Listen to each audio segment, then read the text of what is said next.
সবাই একটু এদিকে খেয়াল করো। আমি তোমাদের সবাইকে একটু কয়েকটা ছবি দেখাই, একটু খেয়াল করো ভালো করে। দেখা যায়? দেখতে পাও? আমরা কিছু ছবি দেখতে পারছি, সবাই স্ক্রিন থেকে খেয়াল করো। কিছু ছবি দেখা যাচ্ছে না? কি দেখা যায় ছবিগুলোতে? কিছু প্রজাপতি ফুলের উপর উড়াউড়ি করছে, তাই না? এই ছবিগুলো দেখে তোমাদের কি মনে হয় আজকের আমাদের পাঠ কি হতে পারে? কেউ বলতে পারবা আমাদের পাঠ কি হতে পারে?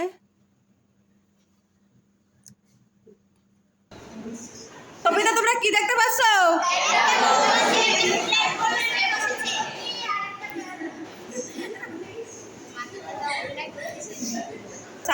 সামিয়া তুমি বলো, এই ছবি দেখে তোমার কি মনে হচ্ছে আজকে আমাদের পাঠের বিষয় কি হতে পারে? পরাগায়ন, তাই তো? কি হতে পারে? আচ্ছা ঠিক আছে, আমরা সবাই একটু ছবিতে দেখি, ঠিক আছে? দেখি কি আমাদের আজকে পাঠের বিষয় কি। আজকের আমাদের পাঠ হচ্ছে পরাগায়ন। এখন দেখি আমরা পরাগায়নের সংজ্ঞাটা দেখি একটু। ফুলের পরাগধানী হতে পরাগরেণু একই ফুলে অথবা একই জাতের অন্য ফুলের গর্ভমুণ্ডে স্থানান্তরিত হওয়াকে পরাগায়ন বলে। পরাগায়ন দুই প্রকার, যথা স্বপরাগায়ন ও পরপরাগায়ন। আমরা সবাই এই চিত্র দুটো লক্ষ্য করি।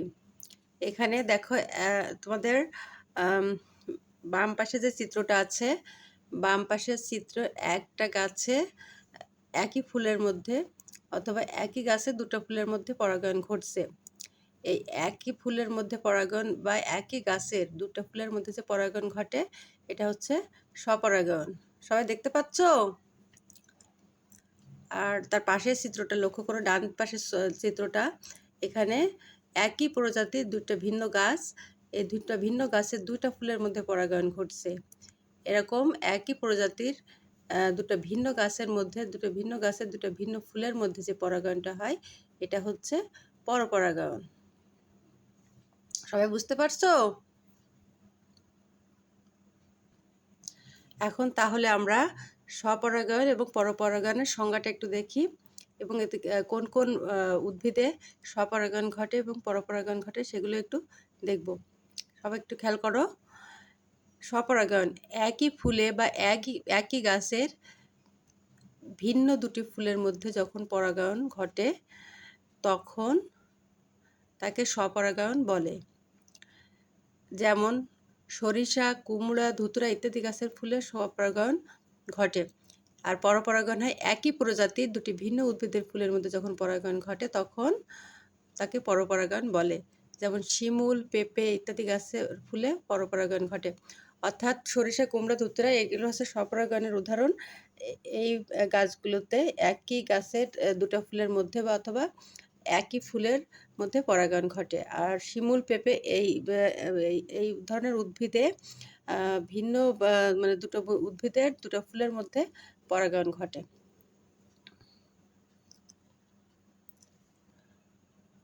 এখন আমরা এই সংজ্ঞা এবং উদাহরণ থেকে আমরা একটা জিনিস দেখতে পাই যে স্বপরাগায়ন যেহেতু একই গাছের দুটা ফুলের মধ্যে পরাগায়ন ঘটছে কিংবা হচ্ছে একই ফুলের মধ্যে পরাগায়ন ঘটছে, সুতরাং এক্ষেত্রে সাধারণত নতুন বৈশিষ্ট্য সৃষ্টি হওয়ার সম্ভাবনা কম থাকে। মানে একেবারে নতুন বৈশিষ্ট্য সৃষ্টি হয় না বললেই চলে। একেবারে মাতৃ উদ্ভিদের যে ফল থাকে বা ফুল থাকে সেই হুবহু সেরকম ফল বা ফুল পাওয়া যায়। আর অন্যদিকে পরপরাগায়নের ক্ষেত্রে নতুন বৈশিষ্ট্য সৃষ্টি হওয়ার সম্ভাবনা থাকে, কারণ এখানে ভিন্ন দুটি গাছের দুটি ফুলের মধ্যে পরাগায়ন ঘটে। তো এক্ষেত্রে যে হুবহু মাতৃ উদ্ভিদের ফুলের মতো বা ফলের মতো ফুল পাওয়া যায় না। অর্থাৎ পরপরাগায়নের ক্ষেত্রে নতুন বৈশিষ্ট্য পাওয়া যায়। এখন আমরা এই যে স্বপরাগায়ন এবং পরপরাগায়নের যে মানে সংজ্ঞা দেখলাম, উদাহরণ দেখলাম, যে বৈশিষ্ট্যগুলো দেখলাম, এখান থেকে আমরা স্বপরাগায়ন এবং পরপরাগায়নের মধ্যে পার্থক্য নির্দেশ করতে পারি। যেমন স্বপরাগায়নের ক্ষেত্রে হচ্ছে একই ফুলে বা একই গাছের দুটি ফুলের মধ্যে পরাগায়ন ঘটে। অপরদিকে পরপরাগায়নে একই প্রজাতির দুটি ভিন্ন উদ্ভিদের ফুলের মধ্যে পরাগায়ন ঘটে। আর স্বপরাগায়নে তোমার হচ্ছে নতুন বৈশিষ্ট্য সৃষ্টি তেমন সম্ভাবনা থাকে না। পরপরাগায়নে নতুন বৈশিষ্ট্য সৃষ্টি হয়।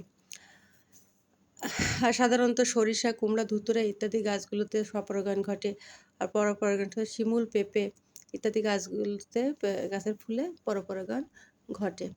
যদি পরীক্ষাতে এরকম স্বপরাগায়ন এবং পরপরাগায়নের তুলনা কিংবা পার্থক্য আসে, তাহলে তোমরা এরকম করে পয়েন্ট আকারে লিখে দিবা। সবাই বুঝতে পারছো?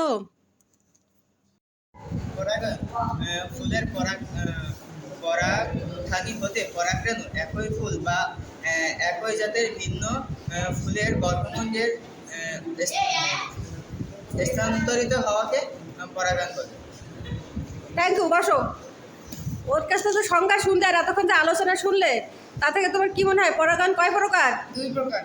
কি কি? স্বপরাগায়ন আর পরপরাগায়ন। স্বপরাগায়ন, পরপরাগায়ন। তো হচ্ছে এতক্ষণ যে আলোচনা করলে, তা থেকে তোমার কি মনে হয় যে দুইটা পরাগায়ন, স্বপরাগায়ন এবং পরপরাগায়ন, এর মধ্যে কোন পরাগায়নের ক্ষেত্রে নতুন বৈশিষ্ট্য দেখা যায়?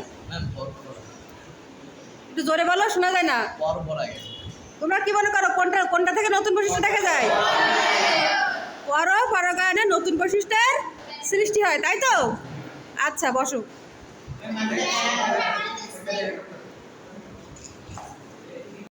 পরাগায়ন সম্পর্কে অনেক কিছু জানলাম, তাই তো? এখান থেকে আমরা স্বপরাগায়ন এবং পরপরাগায়নের পার্থক্য বুঝতে পারিস না? বুঝতে পারছি? তাহলে আমরা একটু শুনি, দেখি তোমরা কি বুঝতে পারছো। মানজিদা, তুমি বলো তো স্বপরাগায়ন এবং পরপরাগায়নের মধ্যে পার্থক্য কি? স্বপরাগায়ন হলো একই গাছের ভিন্ন দুটি ফুলের মধ্যে যখন পরাগায়ন ঘটে তখন তাকে স্বপরাগায়ন বলে। আর পরপরাগায়ন হলো যখন একই প্রজাতির যখন ভিন্ন দুটি গাছের ভিন্ন দুটি ফুলের মধ্যে বলো। স্বপরাগায়নে নতুন বৈশিষ্ট্য সৃষ্টি হয় না, কিন্তু পরপরাগায়নে নতুন বৈশিষ্ট্য সৃষ্টি হয়। আচ্ছা, সবাই বুঝতে পারছো? আচ্ছা, ঠিক আছে। তাহলে আজকে আলোচনা থেকে আমরা কি কি শিখলাম? যে পরাগায়ন কি সেটা আমরা জানলাম। পরাগায়নের হচ্ছে পরাগায়ন 2 প্রকার, তাই তো? আর সেই পরাগায়নের 2 প্রকার, তাদের উদাহরণ, তাদের বৈশিষ্ট্য, এগুলো আমরা সব জানলাম। তোমরা আগামী ক্লাসে তোমাদের বাড়ির কাজ হচ্ছে এগুলো তোমরা ভালো করে পড়ে রাখবা। আর হচ্ছে তোমাদের আশেপাশে যে গাছগুলো আছে সেইখানে একটু খেয়াল করবা, ঠিক আছে? কোন উদ্ভিদগুলোতে পরপরাগায়ন ঘটছে, কোনগুলো মানে মৌমাছি, পাখি, প্রজাপতি, এগুলো হচ্ছে তোমার কিভাবে হচ্ছে পরাগায়ন ঘটেছে, এগুলো একটু খেয়াল করবা, ঠিক আছে? এখন সবাই তোমাদের বাড়ির কাজটা দেখে নাও। তোমাদের বাড়ির কাজ হচ্ছে উদ্ভিদের নতুন বৈশিষ্ট্য সৃষ্টিতে কোন পরাগায়নটি বিশেষ ভূমিকা রয়েছে ব্যাখ্যা করো। এটা তোমরা ভালো করে পড়ে খাতায় লিখে নিয়ে আসবা, ঠিক আছে?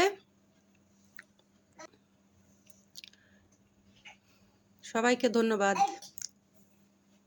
আসসালামু আলাইকুম।